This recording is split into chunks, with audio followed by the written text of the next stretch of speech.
Navy में सर्व करते थे और इनकी माँ एक छोटी हो गए, और किस तरह से जिस व्यक्ति को कोई नहीं जानता था वो रूस के जैसे विशाल देश पर इतने लंबे समय तक राष्ट्रपति रह गया। देखिए, व्लादिमीर पुतिन का जन्म 1952 में एक बहुत ही नॉर्मल फैमिली में हुआ था। इनके पिता सोवियत संघ में एक नेवी में अपनी सेवा देते थे। उस समय नियम था कि हर परिवार के लोगों को सेना में सर्व करना है, जैसे आज इजराइल में है वहां पर, तो ये नेवी में सर्व करते थे। और इनकी माँ एक छोटी सी फैक्ट्री में वर्कर थी। इनका जीवन बहुत ही साधारण परिवार में बीता। ये पढ़ने में उस समय एक साधारण विद्यार्थी थे। उससे आगे अगर इनकी जर्नी को देखते हैं तो 1975 में ये रूस की खुफिया एजेंसी केजीबी को ज्वाइन करते हैं और 1975 में एक सीक्रेट ऑफिसर बनते हैं। इन्हें कई अलग अलग देशों में भेजा गया देश की सेवा करने के लिए, जहां पे इन्होंने बखूबी अपना रोल निभाया। इनकी जीवन में सबसे बड़ा बदलाव कब आया? जब 1989 में जर्मनी रूस के खिलाफ होने लगा। जर्मनी में पहले रूस का प्रभाव था, ये जर्मनी और रूस में आधे ही जर्मनी के बीच में एक दीवार चलाई गई थी जिसका नाम था बर्लिन की दीवार। इस साइड का हिस्सा रूस से प्रभावित था और इस साइड का हिस्सा अमेरिका से प्रभावित था। लेकिन जर्मनी में ये जो बर्लिन की दीवार थी ये तोड़ दी गई और पूरा का पूरा जर्मनी जो था वो अब अमेरिका के प्रभाव में जाने लगा था। इस घटना को वहां पे खड़े, वहीं पे ये अंडर कवर एजेंट थे व्लादिमीर पुतिन, उस समय केजीबी के तहत, वो देखते रह गए और देखते देखते ये बर्लिन की दीवार तोड़ दी गई। और जिस जर्मनी के आधे हिस्से पर रूस का प्रभाव था, यानी उस समय के यूएसएसआर अर्थात सोवियत संघ का प्रभाव था, वो अब प्रभाव खत्म हो गया और धीरे धीरे आगे और घटनाएं खराब होती गई। रूस की जो उस समय का नेतृत्व था रूस को संभाल नहीं पाया और एक के बाद रूस में क्रांति बढ़ने लगी। और रूस जो था उस समय सोवियत संघ हुआ करता था, पूरा नाम USSR, union of Soviet socialist Republic. इसमें 15 देश होते थे, या 15 देश 1991 यानी 1991 में बिखर गए। इसमें से कौन कौन से देश बिखर? Estonia, Latvia, Lithuania, Ukraine, Moldova, Belarus, Georgia, Armenia, Azerbaijan, Kazakhstan, Kyrgyzstan, Tajikistan, Turkmenistan, Uzbekistan. नक्शा की क्लास में आप सब लोग को याद करा दिए थे, तो बच्चों का चीज है ये सब, दुनिया के केंद्र देश कहाँ पे, तो ये तो आप सब लोग को पता ही है। तो टोटल यूएसएसआर 15 भागों में टूट गया, जिसमें सबसे बड़ा भाग जो निकला था वो था रूस, जबकि इसके जितने जो छोटे छोटे देश थे ऐसे 15 देश टूट गए, जिसमें यूक्रेन भी रूस से ही टूटा था 1991 के दशक के समय। उस समय जो रूस के राष्ट्रपति थे मिखाइल गर्बाचोक सबसे लोल राष्ट्रपति रहा था पूरे रूस का। इसने 1989 में अफगानिस्तान में सेना भेजा तालिबान को कंट्रोल करने के लिए, वहीं तालिबान उदय हुआ और फिर वहां से भागना पड़ा, ये उसको भी नहीं कंट्रोल कर पाए। बर्लिन की दीवार तोड़ दी गई, ये उनको भी नहीं कंट्रोल कर पाए। और फाइनली 1991 का यूएसएसआर का बिखरा हो गया। ये सब भी मिखाइल गर्बाचोक के समय हुआ। इन्हें अपने पद से त्याग देना पड़ा और उसके जगह पे आए थे बोरिस येल्सन। बोरिस येल्सन से लोगों को उम्मीदें थी, लेकिन बोरिस येल्सन जो थे महापियक्कड़ आदमी था। ये जहां तहां पीने लगता था, बड़का बड़का बाल्टी में दारू पीता था और नाचने लगता था। स्टेज पे गया देखिए नचनिया के साथ ही नाच रहा है, बताइए राष्ट्रपति नाचेगा? जिस वजह से इसका विरोध होने लगा। बोरिस येल्सन जो थे ये सोचे थे कि रूस जो एकदम सरकारी तंत्र में फंस चुका था, क्योंकि वहां उस समय ये परंपरा थी जो कुछ होगा सरकारी होगा। और आप भारत में देखिए सरकारी चीज में जहां गए, जैसे सरकारी हॉस्पिटल में गए तो आपको फील हो जाएगा कि ये सरकारी हॉस्पिटल, फैक्ट्री में जाएंगे सरकारी फैक्ट्री तो आपको फील हो जाएगा। तो इनको लगा कि अमेरिका की तरह आगे बढ़ना है तो प्राइवेट को आगे बढ़ना पड़ेगा, तो धीरे धीरे न करना चाहिए। इन्होंने क्या किया, सरकारी मशीनरी को धीरे धीरे बंद करना चालू किया, प्राइवेट को आगे बढ़ना चालू किया। इस वजह से जो पहले से अर्थव्यवस्था थी जो चल रही थी वो भी नहीं चल पाई, और दूसरा क्या हो गया कि लोगों के अंदर रोजगार जाने लगा, जिस वजह से इनका भी विरोध होने लगा बोरिस येल्सन का। हालांकि बोरिस येल्सन जो उम्मीद लाए थे वो 20 साल आगे उसका असर दिखता, लेकिन इनको उतना आइडिया नहीं था। पियक्कड़ आदमी था, जहां तहां नाचने लगता था यहाँ पर, जिस वजह से लोग इन्हें पसंद नहीं करते थे। और यही एंट्री होती है व्लादिमीर पुतिन की। ये साल हो जाता है 1991 जब यूएसएसआर टूटा, और इस समय तक व्लादिमीर पुतिन लेफ्टिनेंट कर्नल बन चुके थे।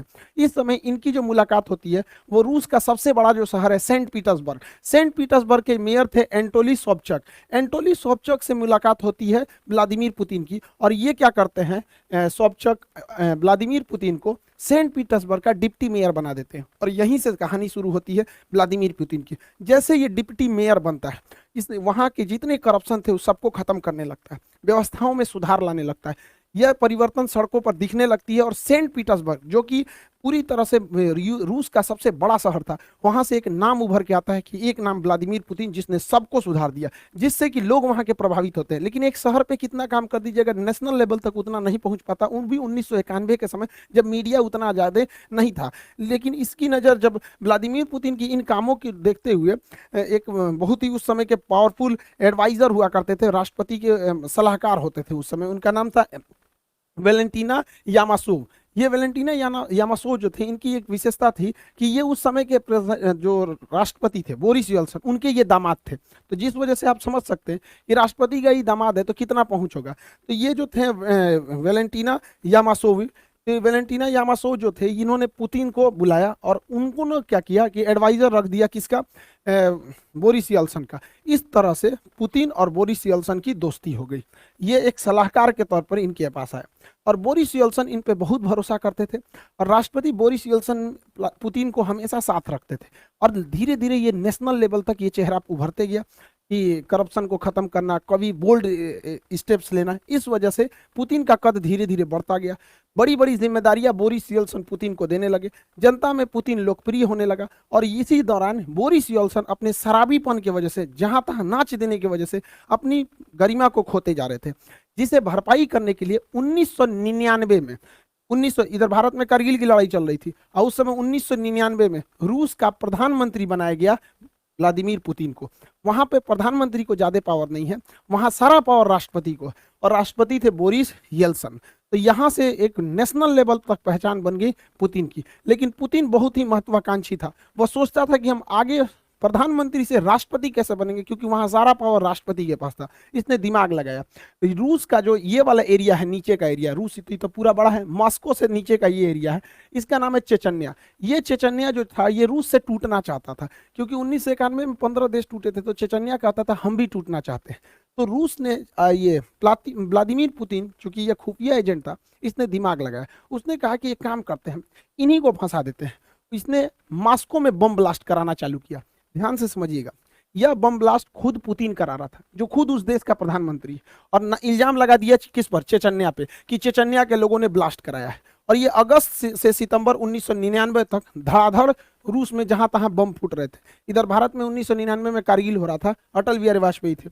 और देखते देखते एक महीना, अगस्त से सितंबर 1999 में रूस के शहर मॉस्को, राजधानी मॉस्को में धड़ाधड़ सीरियल ब्लास्ट होने लगे। इस ब्लास्ट में कहीं 10 आदमी मारा जाता है, कहीं 2 आदमी मारा जाता है। ऐसे करते करते मॉस्को में मरने वालों की संख्या 300 हो गई, जिस वजह से भयंकर बवाल हो गया। रूस के लोग अब चेचन्या को देखना नहीं चाहते थे, वो चाहते थे चेचन्या रात से एकदम तबाही किया जाए। अब सोचिए, याद कीजिए 2019 जब भारत में पुलवामा में अटैक हुआ था, हमारे सिपाही शहीद हुए थे, तो किस तरह से बवाल हुआ था कि घुस के मारेंगे आतंकवादियों को। यही चाहता था वहां पर पुतिन भी। पुतिन इसी चीज को चाहता था कि एक बार जनता का समर्थन हो जाए कि मारो चेचन्या को, और यही हो भी गया। 300 लोग जब मरे एक महीने के अंदर लगातार बम ब्लास्ट में, तो रूस की जनता कही कि मारो ससुरा को। इस बीच प्रधानमंत्री थे पुतिन, पावर तो रहता ही है पुतिन को। अब बोरिस येल्सन जो पियक्कड़ था, शराब पी के पूरा पावर पुतिन को दे दिया, कहा कि चेचन्या को संभालो। इसने क्या किया, पुतिन ने हर सिपाही के चेहरे पर या हेलमेट पर कैमरा लगा दिया और लाइव टेलीकास्ट दिखा दिया कि कैसे मारा जाता है। अब मारा जानबूझ के चेचन्या में। देखिए, जो भी मॉस्को में बम फोड़ा गया था पुतिन फोड़ा था, ये बात एकदम क्लियर है कि पुतिन फोड़ा था, और उसी ने घुस घुस के मारा चेचन्या में। वहां के लोगों को तो रियलिटी पता नहीं थी और पूरा लाइव दिखाया जा रहा था। ध्वस्त कर दिया पूरी तरह चेचन्या को, और वहां के लोगों को, भाई उनको लगा कि हमने बदला लिया है यहाँ पर, और 80,000 लोगों को मार दिया पुतिन।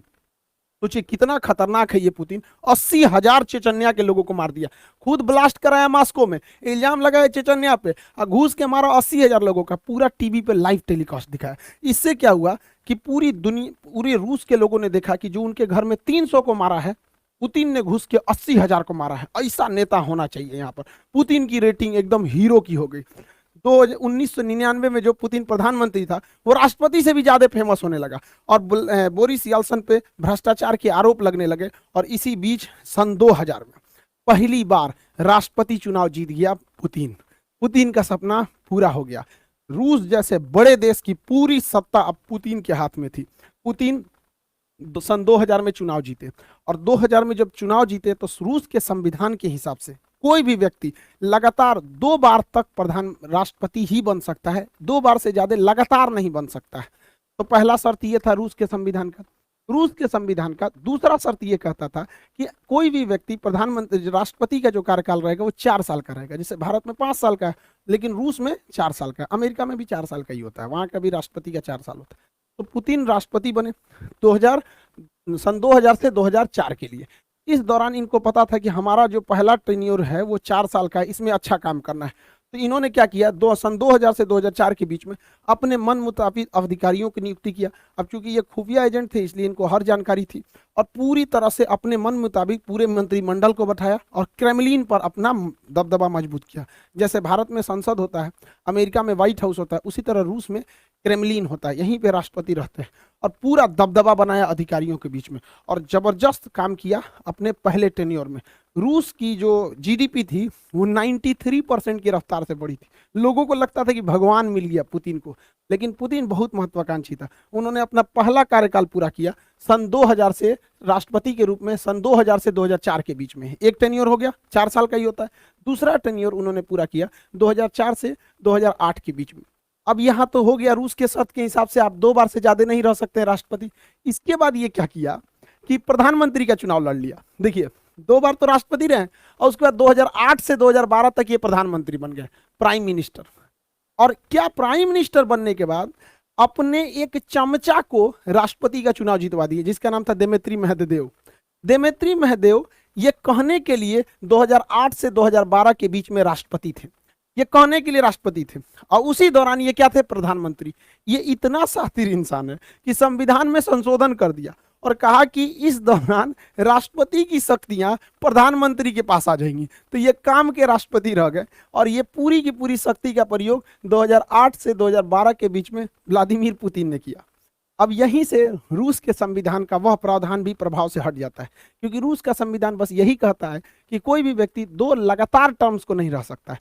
तो 2 लगातार हो गया, उसके बाद एक बार के लिए इसको बना दिया, और जब तक ये राष्ट्रपति था इसका सारा पावर खुद यूज किया, तब तो अब इसके बाद ये उठ सकते थे पुतिन। अब क्या हुआ, पुतिन फिर 2012 में राष्ट्रपति के लिए खड़े हुए, क्योंकि सारी पावर राष्ट्रपति के पास रहती थी। तो 2012 से 2016 के बीच में पुतिन राष्ट्रपति रहे, और जब ये राष्ट्रपति थे ना तो फिर संशोधन किए कि जो पावर प्रधानमंत्री राष्ट्रपति से प्रधानमंत्री को दिया गया था वो वापस पावर प्रधानमंत्री से राष्ट्रपति को दिया जाता है। खिलवाड़ करके रखा ही इंसान देश के साथ। तो 2012 से 2016 तक के बीच में ये राष्ट्रपति रह गया। 2016 में फिर चुनाव हुआ, क्योंकि 4 साल पे होता है। 2016 से 2020 तक ये फिर से राष्ट्रपति बने, और 2020 में ये संशोधन कर दिए कि ये बंदा 2036 तक राष्ट्रपति रहेगा। अब 2036 तक कुछ सोचना नहीं है, पुतिन भैया रहेंगे राष्ट्रपति वहां पे, कोई कितनों कर ले। ये है रूस का पावर पुतिन में। पुतिन बहुत ही जबरदस्त रहा पावर के मामले में। पुतिन अपने पहले कार्यकाल अर्थात सन 2000 से 2004 के बीच में इस समय पूरा ध्यान अपने देश पर दिए थे, लेकिन जैसे दूसरा कार्यकाल हुआ खतरनाक काम करना पुतिन ने चालू किया। इसने क्या किया, 2008 में जॉर्जिया पर हमला कर दिया, क्योंकि जॉर्जिया 1991 में सोवियत संघ से ही टूटा था, उसके 2 क्षेत्रों पर कब्जा कर दिया। 2011 में इसने लीबिया पर आक्रमण कर दिया, और लीबिया के मुअम्मर गद्दाफी की सरकार को हालांकि नहीं बता पाया वहां पे। उसके बाद 2014 आया, 2014 में यूक्रेन के शहर क्रीमिया पे कब्जा कर लिए। 2015 में सीरिया में गिर रहे सरकार बशर अल असद की सरकार को बचा लिया। 2022 आया, फिर पूरी तरह यूक्रेन पर हमला कर दिया। पुतिन खाली नहीं बैठते, क्योंकि इनको पता है कि जब तक अंतर्राष्ट्रीय विवाद होते रहेगा देश की जनता कभी अपने सरकार से सवाल नहीं पूछेगी। यही फॉर्मूला अपनाया था चीन ने भी। चीन के माओ सरकार के जब सरकार गिरने वाली थी तो उसने 1962 में भारत पर हमला कर दिया बिना मतलब, क्योंकि जब देश की सेना हमला करती है तो लोग सरकार से सवाल नहीं पूछते हैं, कहते हैं जो भी सरकार है बस हमें जिताओ। ये बात बखूबी जानते हैं व्लादिमीर पुतिन, इसलिए वो हमेशा लड़ाई लड़ते रहते हैं अपने अगल बगल वाले देशों से। हालांकि बहुत बड़े राष्ट्रवादी भी हैं। पुतिन की कई सारी पावर है, लेकिन उनमें 3 सबसे ज्यादा पावर इनके पास पूरी तरह से एक साइबर आर्मी है। हैकिंग पे बहुत जबरदस्त करते हैं यहाँ पर। इतना बड़ा हैकिंग आर्मी है इनके पास कि कहा जाता है कि जो डोनाल्ड ट्रंप को जिताने में भी इसी भाई का योगदान था। यहाँ पर इतनी बड़ी इसकी हैकिंग आर्मी है, साइबर पूरी तरह आर्मी रखा हुआ है। इनके विरोधियों कब गायब हो जाते हैं, कब मारा जाते हैं, किसी को पता नहीं। इनके विरोधी के ऊपर कभी छापा पड़ जाएगा, कभी पुलिस उठा ले जाएगी, कभी इनकाउंटर हो जाएगा, कभी मारा जाएंगे, कोई इनका विरोध नहीं कर सकता है। और पूरी मीडिया पुतिन की गुलाम है। किसी भी टीवी चैनल को देखिएगा, बस हमारे राष्ट्रपति ऐसे, ये खाएं, वो सोएं, ये किए, वो किए, दिन रात उसी के चलते रहता है। ये 3 चीजों के बदौलत सन 2000 से लेके आज 2022 तक, यानी 22 सालों से पुतिन वहां के राष्ट्रपति हैं, और साथ ही साथ अब वो 2036 तक रहेंगे यहाँ पर। 2036 तक वो वहां पे राष्ट्रपति रहेंगे। पुतिन की लाइफ स्टाइल भी गजब है। कभी ये घुड़सवारी करने लगते हैं, तो कभी मछली पकड़ने लगते हैं, कभी भालू पे चढ़ के घूमते हैं, तो कभी तैराकी हो जाती है इनके में। ये सबमरीन में भी अंदर चले जाते हैं, क्योंकि ये केजीबी के सदस्य थे तो इन्हें हर चीज पता होती है। इनकी पूरी लग्जेरियस फ्लीट है जहाजों की, जाते हैं तो फुल सिक्योरिटी के साथ जाते हैं। और ये केवीजी के सदस्य थे, खुफिया जानकार थे, तो फाइटर प्लेन भी चला लेते हैं। हर तरह के जहाज ये बंदा उड़ा लेता है, हर तरह का जहाज व्लादिमीर पुतिन वहां पे। इनके पास बहुत ही महंगी याट है, कहा जाता है कि ये इलॉन मस्क से भी अमीर है। हालांकि जितने राष्ट्रपति वो लोग होते हैं, इनके पास अमीरी से ज्यादा पावर होता है। यहाँ पर पूरे देश के संसाधनों का इस्तेमाल करते हैं यहाँ पर। ये ब्लैक बेल्टर है कराटा से, स्नाइपर है, इनकी गोली की निशान बहुत बेहतरीन है। कई बहुत सारे सातिर भी हैं दिमाग के यहाँ पर। इनका ये जो क्रेमलिन वाक है, काफी ज्यादा प्रसिद्ध हुआ था पुतिन का। देखिए, इन सब के साथ पुतिन का एक ऐसा सच भी है जो दुनिया को से छुपाया जाता है, या फिर यूं कह दीजिए कि यह सच एक ना एक दिन पुतिन को झेलना ही पड़ेगा। पुतिन को कहा जाता है कि एब्डोमिनल कैंसर है पेट का, खैर उसका ये इलाज करा लेंगे, लेकिन इन्हें पार्किंसंस बीमारी है। पार्किंसंस बीमारी एक तरह का लकवा होता है। पार्किंसंस बीमारी लकवा होता है, शरीर धीरे धीरे दिमाग काम करना छोड़ देता है, उस अंग पे धीरे धीरे दबाव होने लगता है, वो अंग काम नहीं करता है। आप पुतिन को देखिएगा तो हल्का झुक के बैठेंगे, कभी बैठेंगे तो इस टाइप के झुक के। ये पार्किंसंस बीमारी है, और इनका शरीर अब उतना काम नहीं करता, इसलिए जब बैठेंगे तो टेबल कुर्सी को बहुत जोर से पकड़ के बैठते हैं। कभी भी देखिएगा पुतिन को जब भी इंटरव्यू देते तो हल्का सा ऐसे झुके हुए रहेंगे, पार्किंसंस बीमारी की वजह से। देखिएगा टेबल पकड़ के, देखो भाई चाचा यहाँ पे टेबल को बढ़िया से पकड़ के बैठे हुए, समझ में आ रहा है कि नहीं, पार्किंसंस बीमारी। दूसरा, पुतिन देखिएगा, पुतिन जो है बोटॉक्स का यूज बहुत करते हैं। बोटॉक्स का, बोटॉक्स क्या होता है, देखिए ये चेहरे पर उम्र के साथ साथ यहाँ सिकुड़न आने लगती है, यहाँ चेहरे पर सिकन होने लगती है, सिकुड़न आने लगती है, जिस वजह से इंसान थोड़ा बूढ़ा दिखने लगता है। तो पुतिन अपने आप को प्रभावशाली दिखाने के लिए, सेना पर दबदबा बनाने के लिए तथा पर्सनालिटी मेंटेन करने के लिए इस सिकुड़न, इस झुर्रियों को दूर करना चाहते हैं। तो झुर्रियों को दूर करने के लिए इंजेक्शन से इसके अंदर बोटॉक्स भर दिया जाता है, और ये बोटॉक्स उन झुर्रियों को खत्म कर देता है। इसलिए देखिएगा पुतिन के चेहरे पे बहुत ज्यादा चेंजिंग नहीं आएगी। अगर आप यंग एज का देखिएगा या फिर अभी का देखिएगा, ये आप सोच सकते हैं 70 साल की उम्र का फोटो है, ये 70 साल की उम्र का। और यंग एज का भी देखेंगे तो उतना खास चेंजिंग नहीं आएगा, चेहरे पर उतनी सिकन देखने को नहीं मिलती है बोटॉक्स की वजह से। लेकिन यूक्रेन की लड़ाई में प्रतिबंध लगा दिया गया है बोटॉक्स के ऊपर। अभी भाई को बोटॉक्स नहीं मिल रहा है तो बूढ़ा दिख रहा है यहाँ पर, लेकिन इतना भी ज्यादा प्रभाव नहीं पड़ता है। बोटॉक्स का इंतजाम एक राष्ट्रपति के लिए बहुत बड़ी बात नहीं होती है, नॉर्मल बात होती है। आई होप आपको टॉपिक समझ में आया होगा, और आप सभी लोग का तहे दिल से धन्यवाद, थैंक यू। आप सब लोगों को दिल से शुक्रिया आप लोगों का। आज हमारा चैनल 16 मिलियन हो गया। आप लोगों की कुछ शिकायतें भी रहती हैं कि सर वीडियोस रेगुलर नहीं आते हैं। देखिए, जिस तरह का कंटेंट रहना होता है उसमें काफ़ी टाइम लगता है। दूसरा, सुबह से क्लास लेना रहता है, तो बच्चों को भी कैसे छोड़ सकते हैं।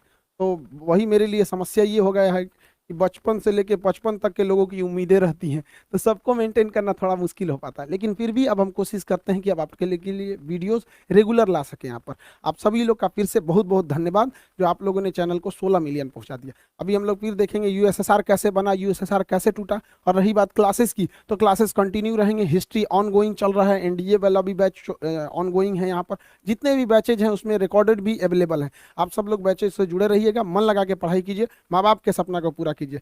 फिर से एक बार आप लोगों का धन्यवाद 16 मिलियन पहुंचाने के लिए। आई होप आप समझ गए होंगे। मिलेंगे नेक्स्ट क्लास में। जय हिंद।